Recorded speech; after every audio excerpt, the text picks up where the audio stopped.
So what's up, kamusta? Ayos pa tayo dyan. So nandito ulit tayo sa may RHC Builders Warehouse, Angat, Bulacan. So available po dito yung Kayo S200. So kay Rakal din po ito. Dito rin po nila binibenta ang ganitong pang ATV. Yan, kung sasabihin natin ATV, itong nandito sa harap natin. So ikutan natin to para at least malaman nyo din kung sulit nga bang bumili ng ganitong ATV. Okay? So, ito nga pala yung ginamit ni Zainab. Kung nanonood kayo kay Zainab, ito yon, mga ganitong ATV yung ginamit niya sa vlog niya. So, tara, igutan na natin.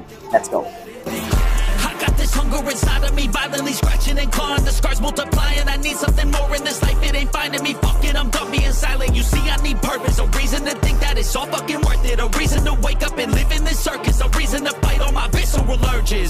Growing up, never felt like I fit in. I still don't, but it's better when I get wins. On stage, looking out at my best friends. We gon' get real loud till the night ends. I get pissed that I still don't have a top 10. It's a fucking boys club at the top 10. Like a bracket haze just to get in. I ain't doing that shit, I don't pretend. Yeah, I wanna be the best. Always had drive.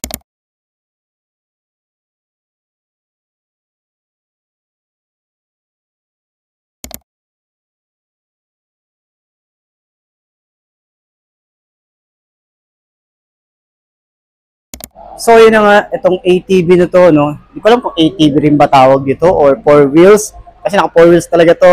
Ito yung ATV talaga. Or AU125. Pero ito, alam ko ATV rin naman to. Nasa category siya ng ganun. Pero S200 ang isang to. Tingnan nyo naman.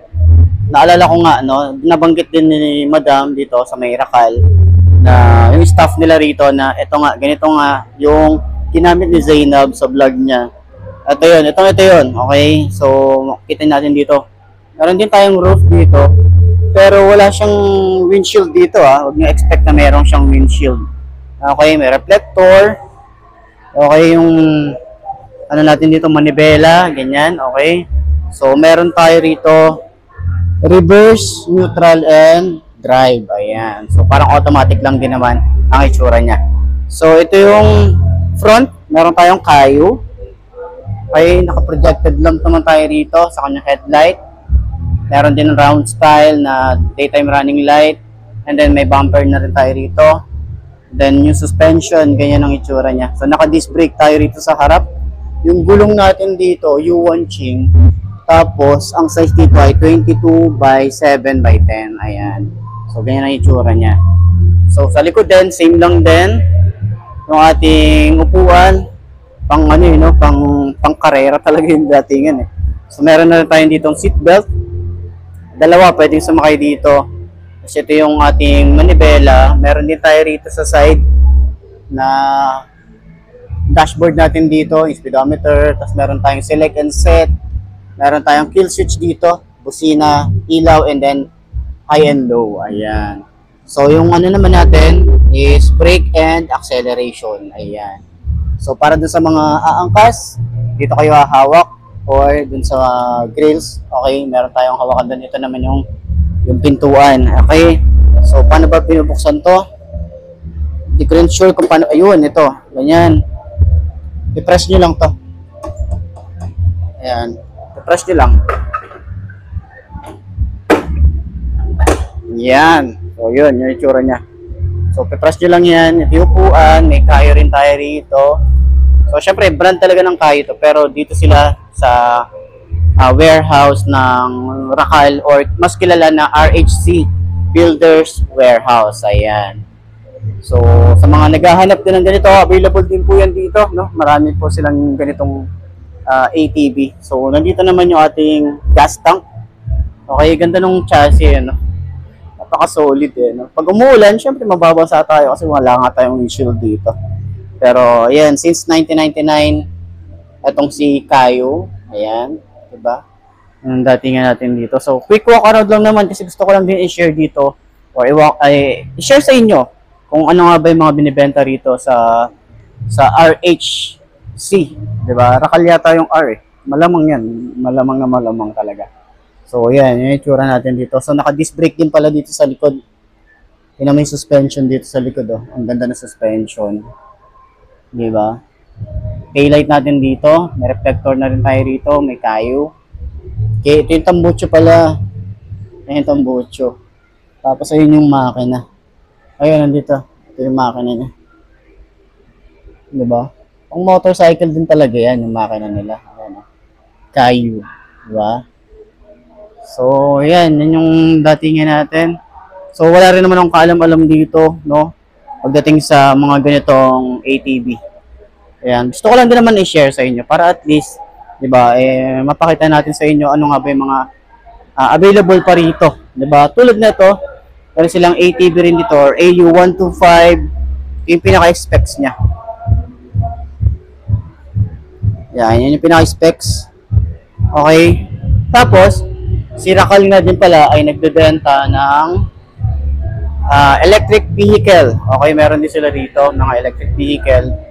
Tulad na ito. Grabe to. Parang Tesla yung datingan. Ayan, parang Tesla yung datingan niya. Ganyan ang itsura. Tingnan nyo naman to. Grabe ba? Oh, napaka-premium ng datingan. Tapos yung logo. Ayos, oh, ganda ng logo. Tapos yung paint job. Ating gulong. Tingnan nyo naman. Grabe naman yung disc brake niya ito. Diba? Disc brake pa to, thumb brake. Yan, yung disc brake niya, diba? Ganyan yung itsura. Leaf motor nga pala to. Ito naman, di natin mabuksan eh, pero yan yung loob niya. Okay. So, napaka-premium nung itsura. Grabe, ano? So, alam ko meron sa Baliwag, nire-renovate daw yon. So, doon natin makikita yung iba pang mga available na e-vehicle ni Racal. Tulad na ito. Ito nasa harap natin. Ayan, nakalagay. EV car. Ayan, EV car. So, sa RHC warehouse or RHC Builders warehouse, may available po sila dun sa labas na charging station. Available po yan. Libre lang po yan. Walang bayad. Okay? So, pwede kayong mag-charge doon anytime. Yan, available naman po yan. So, yan, sa mga gustong bumili mga e-vehicle, available din po si Racal. Okay? Yeah, you see me at my best. I can feel it in my heart when it's beating at my chest. That's when I lock in, getting better every breath. That's when I'm all in, I can handle any threat. I ain't never second guess. I know I can be the best. Let me tell you what I know about life. And the more that you push and the more that you fight, is the more that you learn. What you got deep inside is the more that you learn, and you find out your why. It wasn't ever that cool to be a try hard, but all the cool kids didn't make it that far. It doesn't take education, it takes smarts. It takes fucking hard work and a full heart. They ain't see the work that I put in. They just see a rock star with a big grin. That's cool, I don't need recognition. I just wanna be free, that's a must win. Try me in a race, I'ma dust them. If the money hot and tell them I'm a bustin'. I don't understand, hate all the bustin'. Get a job, get a life, go do something. So, ayun na nga, no? Para tayong nakaano rito eh. Alam mo yung parang gustong-gusto ko magkaroon ng 4 wheels. Tapos nakita ko to na mini jeep. Tapos ATV style. Parang ito lang din yan. Pinalaki lang din. Diba? Pero tingnan nyo naman yung datingan na ito. Parang Jimny ng Suzuki. Okay? Pero Hyper yung nakalagay dito. Hindi ko alam or hindi ko sure kung Hyper ba talaga yung name niya. Pero ito yung itsura niya. Ayan. Alam mo yung mga parang jeepney. Nakalimutan ko yung parang ganitong itsura na jeepney. Yung maliit. Nakalimutan ko yung tawag doon. Comment nyo nga sa baba. Pero yun na nga, meron tayong bulb type sa kanyang headlight. Yung radiator, nandiyan din sa front. Auto by Racal. Okay? Sila Racal din po ang nagbebenta na ito. Ayan. Naka-disc brake dito sa harap. Ito yung suspension. May suspension niya. Okay? Ito nyo naman to. Ito yung makina. Nandito naman sa front. Yan, yung battery nandito sa side, yung mga wire nandito naman. So, ito yung available nila. Yan. Sa size naman, meron tayo rito na, ano size nito? 25 by 8 by 12. Ayan, so sa lahat na ng gulong yan. So, mugs niya, yan ang itsura. Meron stepboard, metal, grills o yung pinto. Ayan. Okay, metal din yan. Okay. So, meron na rin tayong trapal dito. So, in case na umuulan, pwede rin yan, di ba? Hindi ka naman rin mababasa. Gaya ng ano natin dito. So, side mirror, meron na rin. And then, yung ating manibela. Okay? Manibela natin. Yung mga, ito yung hazard. Okay? Yung left and right, susian. Ito naman, front, neutral, and reverse. Ayan. Ano lang yan. Okay? Tapos ito naman yung brakes and acceleration. Ayan. So sa upuan, parang pang racer talaga yung datingan na ito. Ganyan. Ganyan ang ano niya. Tapos yung trapal niya, yung chassis niya. Ganyan. Okay? So sa likod, meron din tayo. Pwede rin tayo magsakay pa rito ng dalawa. Ayan. Meron tayo dyan na halos 4 yung kasya dito. So kung pamilya kayo ng 4, pwede to. Kung dyan lang naman, pwede na nyo rin naman itong iilayo. Diba? Lalo na kung sa mabundok kayo or talagang katulad ng mga malulubak na area, pwede ang isang to. Lalo na yung gulong na ito, pwede rin to.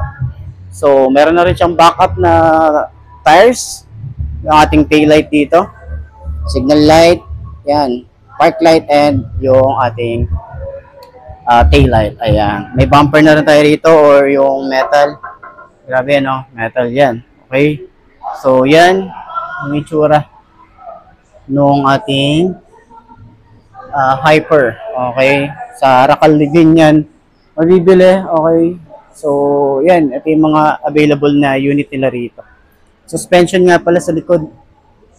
Ayan, no? Diba? Para ka naka-ano din talaga. Yung jeepney talaga. Diba? Ganyan yung mga dating ano. So, yun. Puntahan nyo na lang din dito sa RHC Builders Warehouse. Okay? So, ayos. So, yun nga mga boss, no? Ito na ba ang Jeep na hinahanap mo or ATV? So, kung ito na nga ay markahan mo na at mag-subscribe ka na sa aking YouTube channel, i-click mo na rin yung notification bell para updated ka sa lahat ng videos na upload natin. Dito araw-araw, so laging tatandaan, wala sa ATV or Jeep yan. Ang itatagal yan, kung di na sa pag-aalaga mo yan, tatagal yan. Ayos na ayos yan, so kita-kita na lang ulit tayo bukas. I'm Mark D. Ciao. Maraming salamat sa inyo. Babush.